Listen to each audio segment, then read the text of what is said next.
વિડીયોની શરૂઆત કરીએ તો સૌથી પહેલો મૂળાંક એટલે કે 1, જેની જન્મ તારીખ 1, 10, 19 કે પછી 28 છે, એનો મૂળાંક થાય છે 1. મિત્રો, અને વર્ષ પણ 1નું જ છે. 2026નો જ્યારે સરવાળો કરીએ ત્યારે એનું ટોટલ આવે છે 10, એટલે કે વર્ષ પણ 1નું છે. કિસ્મત ચમકાવવા માટે, વૃદ્ધિ મેળવવા માટે ફક્ત 1 સૂર્ય કાફી છે, પણ અહીંયા તો 2 સૂર્ય થાય છે. એનો સ્પષ્ટ અર્થ થાય છે કે આ વખતે તમારું કિસ્મત 100% ચમકશે, કારણ કે ડબલ સૂર્યની પાવર તમને અહીંયા મળી રહી છે. એટલા માટે તમને અહીંયા વૃદ્ધિ, સક્સેસ, લીડરશિપ અહીંયા મળી શકે છે આ વર્ષની અંદર. મૂળાંક 1 વાળા લોકોએ છેલ્લા 2 વર્ષની અંદર ઘણા પડકારો જોયા. 2024 અને 2025. 2024 એટલે વર્ષ હતું 8નું, એટલે શનિદેવનું, અને પછી 2025 એટલે કે મંગળનું. આ 2 વર્ષ મૂળાંક 1 વાળાએ ઘણા પડકારો જોયા. એમને જે કરવું હતું એ ના થયું, બસ રાહ જોતા રહ્યા. પણ હવે એ સમય આવી ગયો છે, રાહ જોવાની તમારે પૂરી થાય છે. અહીંયા 2026 તમને નેતૃત્વની શક્તિ આપશે. સૂર્યની પૂરી ઉર્જા તમને મળી રહેશે આ વખતે. આ વખતે તમે ધનમાં વૃદ્ધિ કરી શકો છો, બિઝનેસને ગ્રો કરી શકો છો. જે લોકો નોકરીમાં છે અને પ્રમોશન માટે રાહ જોઈ રહ્યા હતા, એને પણ આ વર્ષે પ્રમોશન મળી શકે છે. ઓવરઓલ જોવા જોઈએ તો આ વર્ષ તમારું જ છે. પણ આ વખતે તમારે ખુદના મિત્ર બનવું પડશે.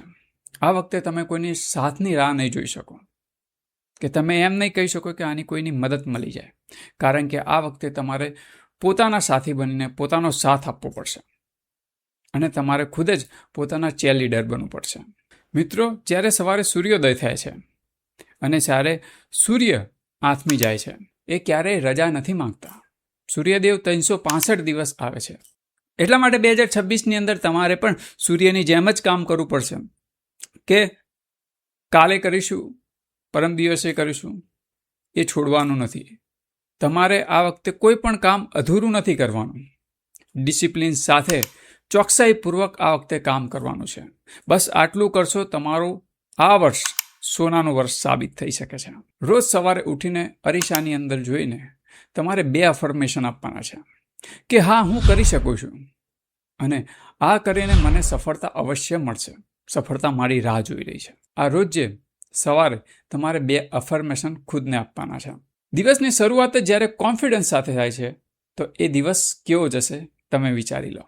મિત્રો, બીજી વાત કરું તો આ વખતે બધું જ તમને મળી શકે છે, પણ સાથે સાથે એક વસ્તુની તમારે સાવચેતી રાખવી પડશે, કારણ કે ડબલ સૂર્ય જ્યારે આવે છે ત્યારે અહંકાર પણ ઉત્પન્ન કરે છે.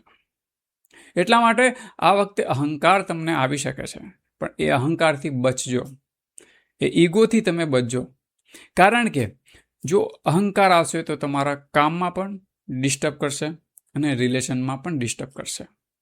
એવું ના થાય ક્યાંક કે દોડતા દોડતા તમે આગળ તો નીકળી જાઓ, પણ જ્યારે પાછળ જુઓ ત્યારે તમારા રિલેશન પાછળ રહી ગયા હોય.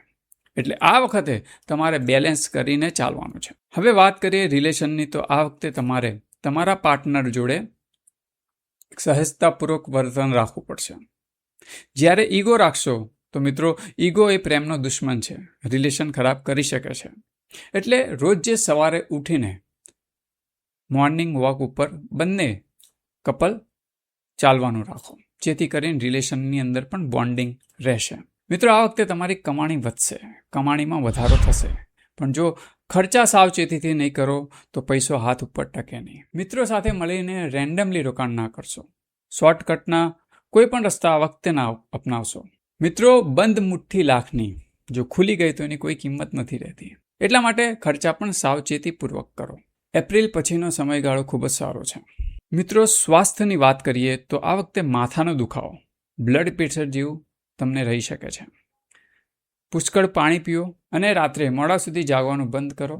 વહેલા સૂઈ જાઓ અને વહેલો ઉઠો. દર કલાકે 5 મિનિટનો વિરામ લો, જેથી કરીને તમારું મન શાંત થશે. મિત્રો, ઉપાયોની વાત કરીએ તો આ વખતે તમે સનસ્ટોન યા તો પછી સૂર્યમણિ તમે ધારણ કરી શકો છો. સેકન્ડ વસ્તુ, બીજો એક ઉપાય એ છે કે તમે રોજ સવારે ઉઠીને એક કાચની પીળા કલરની બોટલ લો, એની અંદર પાણી ભરો અને સૂર્યનારાયણની સામે મૂકી રાખો. એ પાણી ચાર્જ થાય 10-15 મિનિટ મૂકી રાખો અને પછી એ ચાર્જ થયેલું પાણી પીવાનું રાખો, જેથી કરીને તમને સૂર્યની ઉર્જા મળશે, લીડરશિપ અને આત્મવિશ્વાસમાં પણ વધારો થશે. બીજું એક કાર્મિક રેમેડી એ છે કે સૂર્ય હંમેશા તમે જુઓ, સૂર્ય બધાને આપે છે, ક્યારે કશું માંગતો નથી. બસ એવી રીતે આ વખતે પણ તમારે એવું જ વલણ રાખવાનું છે કે લોકોને આપવાનું છે. એટલે મિત્રો, મીઠી સ્વાદિષ્ટ વસ્તુ તમને કોઈ પણ જરૂરિયાતમંદોને આપવાની છે, એને ખવડાવવાની છે. બસ આટલું કરો અને પછી જુઓ, આ વર્ષ ફક્ત તમારું જ છે.